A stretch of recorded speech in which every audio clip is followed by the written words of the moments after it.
This is Dagon by H.P. Lovecraft, written July 1917. I am writing this under an appreciable mental strain, since by tonight I shall be no more. Penniless and at the end of my supply of the drug which makes my life endurable, I can bear the torture no longer, and shall cast myself from this garret window into the squalid street below.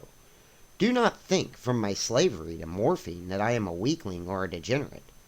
When you have read these hastily scrawled pages, you may guess, though never fully realize, why it is that I must have forgetfulness or death.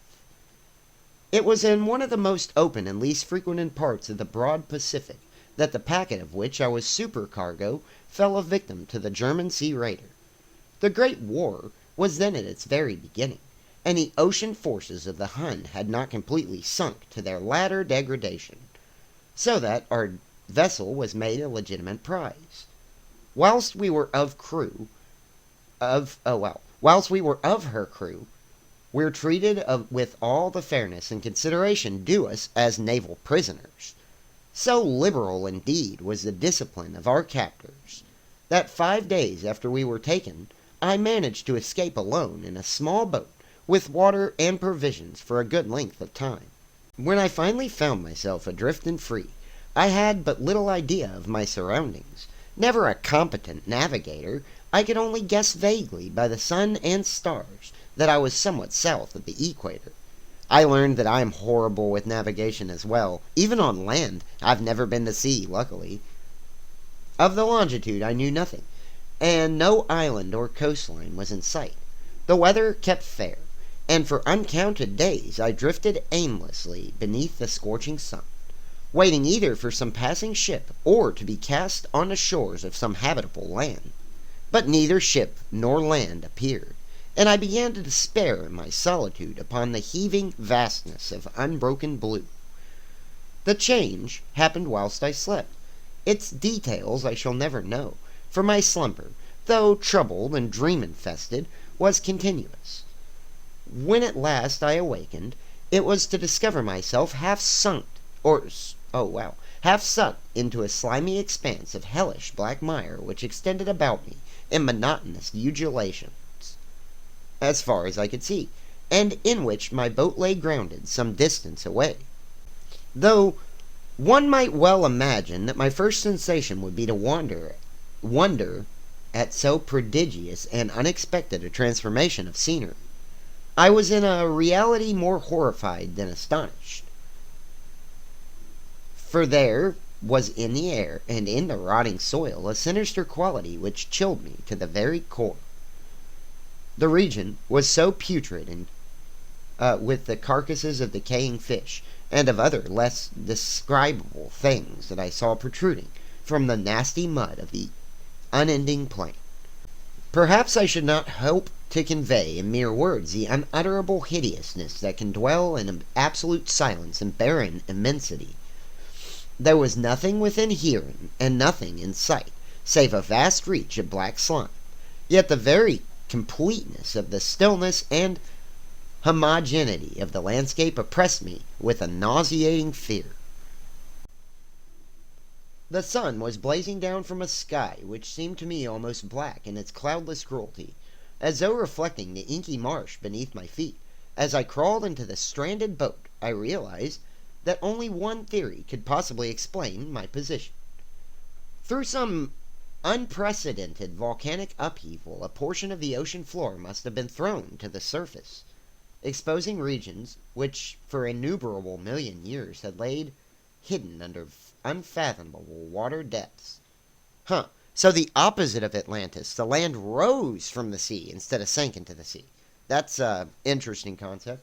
So great was the extent of the new land which had risen beneath me, that I could not detect the faintest noise of the surging ocean, strain my ears as I might, nor were there any sea fowl to prey upon the dead things. For several hours I sat thinking or brooding in the boat, which lay upon its side and afforded a slight shade as the sun moved across the heavens. As the day progressed, the ground lost some of its stickiness, and seemed likely to dry sufficiently for traveling purposes in a short time. That night I slept but little, and the next day I made for myself a pack containing food and water, purport, prep, preparatory to an overland journey in search of vanished sea and possible rescue. On the third morning I found a soil dry enough to walk upon with ease. The odor of fish was maddening, but I was too much concerned with graver things to mind so slight an evil, and set out boldly for an unknown goal. All day I forged steadily westward, guided by a far-away hummock which rose higher than any other elevation on the rolling desert. That night I encamped, and on the following day still traveled toward the hummock, though that object seemed scarcely nearer than when I had first eyed it, or first espied it. That's an interesting word. By the fourth evening I attained the base of the mound, which turned out to be much higher than it had appeared from a distance, an intervening valley setting it out in sharper relief from the general surface. Too weary to ascend, I slept in the shadow of the hill. I know not why my dreams were so wild that night, but ere the waning and the fantastically gibbous moon had risen from above the eastern plain, I was awake in a cold perspiration, determined to sleep no more. Such visions as I had experienced were too much for me to endure again, and in the glow of the moon I saw how unwise I had been to travel by day. Without the glare of the parching sun, my journey would have cost me less energy. Indeed, I now felt quite able to perform the ascent which had deterred me at sunset. Picking up my pack, I started for the crest of the eminence. I have said that the unbroken monotony of the rolling plain was a source of vague horror to me, but I think my horror was greater when I gained the summit of the mound and looked down the other side into an immeasurable pit or canyon, whose black recesses the moon had not yet soared high enough to illuminate. I felt myself on the edge of the world, peering over the rim into a fathomless chaos of eternal night. Through my terror, curious reminiscence of Paradise Lost, and of Satan's hideous climb through the unfashionable realm of darkness.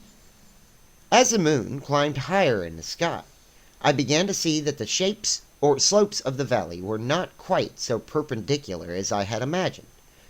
Ledges and outcroppings of rock afforded fairly easy footholds for a descent, while after a drop of a few hundred feet, the declivity became very gradual. Urged on by an impulse which I cannot definitively analyze, I scrambled with difficulty down the rocks, and stood on a gentler slope beneath, gazing into the Stygian depths where no light had yet penetrated. All at once my attention was captured by a vast and singular object on the opposite slope, which rose steeply about 100 yards ahead of me, an object that gleamed whitely in the newly bestowed rays of the ascending moon, that it was merely a gigantic piece of stone. I soon assured myself, but was conscious of a distant impression that its contour and position were not altogether the works of nature. A closer scrutiny filled me with sensations I cannot express.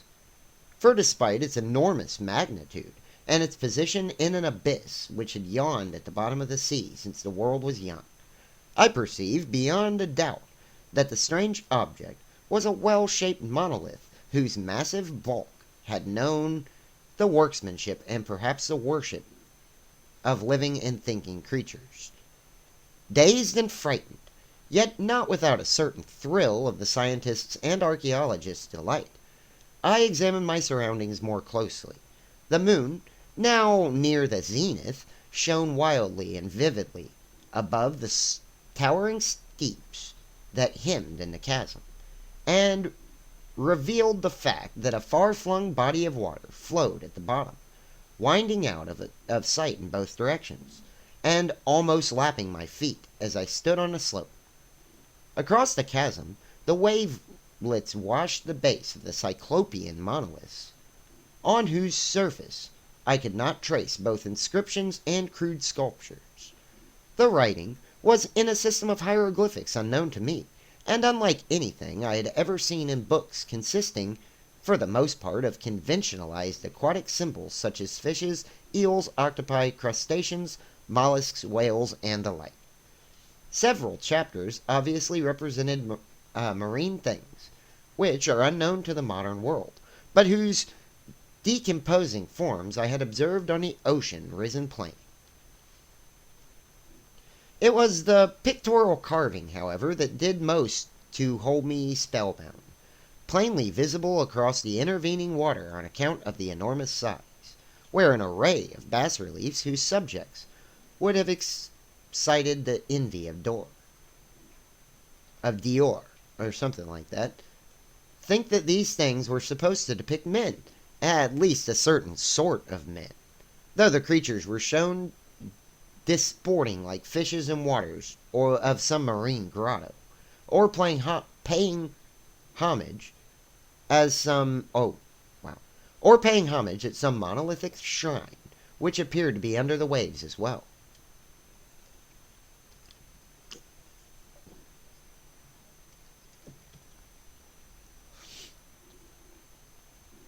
Of their faces and forms I dare not speak in detail, for the mere resemblances make me grow faint, grotesque beyond imagination of a Poe or a Bulwer. They were damnably human in general outline despite webbed hands and feet, shockingly wide and flabby limbs, glassy, bulging eyes, and other features less pleasant to recall. Curiously enough, they seem to have been chiseled badly out of the portions of their scenic background, for one of the creatures was shown in the act of killing a whale represented as but little larger than himself. I remarked, as I say, their grotesqueness and strange size, but in a moment decided that they were merely the imaginary gods of some primitive fishing or seafaring tribe, some tribe whose last descendant had perished ere before the first ancestors of the Piltdown or Neanderthal man was born.